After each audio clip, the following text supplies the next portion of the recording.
Philip Zimbardo said, "I had been conducting research for some years on de-individuation, vandalism, and dehumanization that illustrated the ease with which ordinary people could be led to engage in antisocial acts."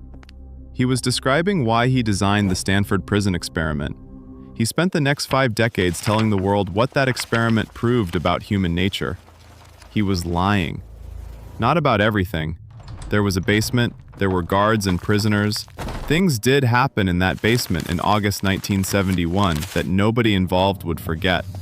But the version of events that ended up in every psychology textbook, every TED Talk, every Netflix documentary, and every undergraduate lecture on human evil, that version was constructed, deliberately, by the man running the experiment.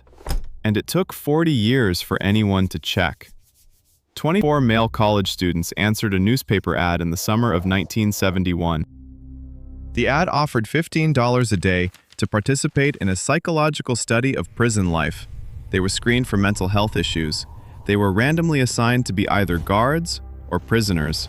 The prisoners were arrested at their homes by real Palo Alto police officers, booked at the station, blindfolded, and brought to a mock prison built in the basement of Jordan Hall at Stanford University.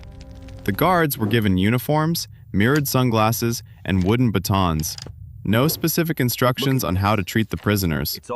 That last part, no specific instructions, is the claim that made the experiment famous. The guards spontaneously became authoritarian. The prisoners spontaneously became submissive. Ordinary people, given power, naturally abuse it. That is what Zimbardo said happened. That is what the world believed. False evidence used to require a lab and a budget. In 1971, all it required was a clipboard, a set of mirrored sunglasses, and the unquestioned authority of a Stanford professorship. For 40 years, the truth sat on analog audio tapes in the Stanford archives. When investigative writer Ben Blum finally listened to them in 2018, he heard something that dismantled the entire myth. He heard Zimbardo's research assistant, David Jaffe, giving instructions. On tape, Jaffe tells a guard, one who had been acting passively, that he needs to be tougher, that the experiment requires a certain level of confrontation, that the guards need to create a psychological atmosphere of oppression. The guards' cruelty was not spontaneous. It was directed. Zimbardo was not an outside observer. He played the role of prison superintendent. He was inside the experiment, making decisions that shaped outcomes, while simultaneously claiming to be objectively studying those outcomes. This is not a methodological gray area. This is a conflict of interest so fundamental that it would disqualify any study in any field today. In 1971, nobody flagged it. The experiment was never formally peer-reviewed. Zimbardo published his findings himself through channels he controlled. The data was not independently verified until decades later. If you have seen the documentary footage, you have seen prisoner number 8612, screaming, crying, begging to be released. It is the defining image of the experiment, absolute psychological destruction caught on camera. Zimbardo cited this breakdown as proof that the simulated prison had become psychologically real. His name was Douglas Corpy. In 2018, Corpy told Bloom the truth. He was faking it. He wanted out, not because he was psychologically broken, but because he had a graduate school exam coming up and had been told he could not leave. The breakdown was a performance designed to convince the researchers to release him. Corpy described it as the best acting job he ever did. The most famous psychological breakdown in the history of the discipline was a college student pretending to cry so he could go study for a test. Solid science.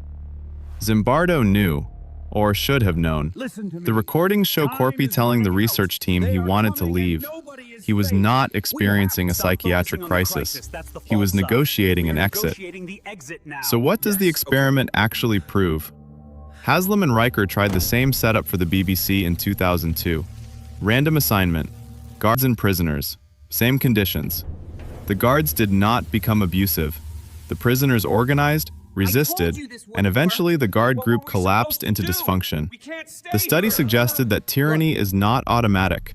It requires active leadership, shared identity, and a belief that cruelty serves a purpose. Without those ingredients, People in positions of power are just as likely to be uncertain, passive, or cooperative. Which is exactly what happened when nobody was coaching the guards. Mr. Grimm has seen a lot of controlled experiments. This is the first one where the control was the researcher himself. Zimbardo published The Lucifer Effect in 2007, 36 years after the experiment. He used a fake basement prison to explain real torture at Abu Ghraib, and the world applauded. The Stanford Prison Experiment became the most famous study in the history of psychology.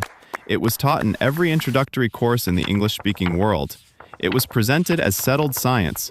A sample size of 24, no control group. The lead scientist cast himself as the prison warden. The most cited evidence of psychological harm was a student who wanted to study for an exam. The guards were coached.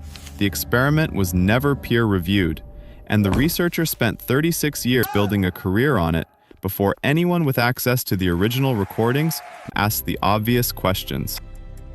The Stanford Prison Experiment does not prove that power corrupts. It proves that a researcher with authority over the narrative can construct any conclusion he wants, and that if the conclusion is dramatic enough, compelling enough, and flattering enough to our assumptions about human nature, nobody will check the evidence for 4 decades. The experiment was not about what happens when you give ordinary people power. It was a demonstration of what happens when you give one person the power to define reality, and nobody asks to see the receipts. We like comfortable lies about human nature. But what happens when someone refuses to accept the comfortable version and starts digging into organizations that kill people for asking questions? The journalists who investigated Mexico's cartels found out, every single one of them.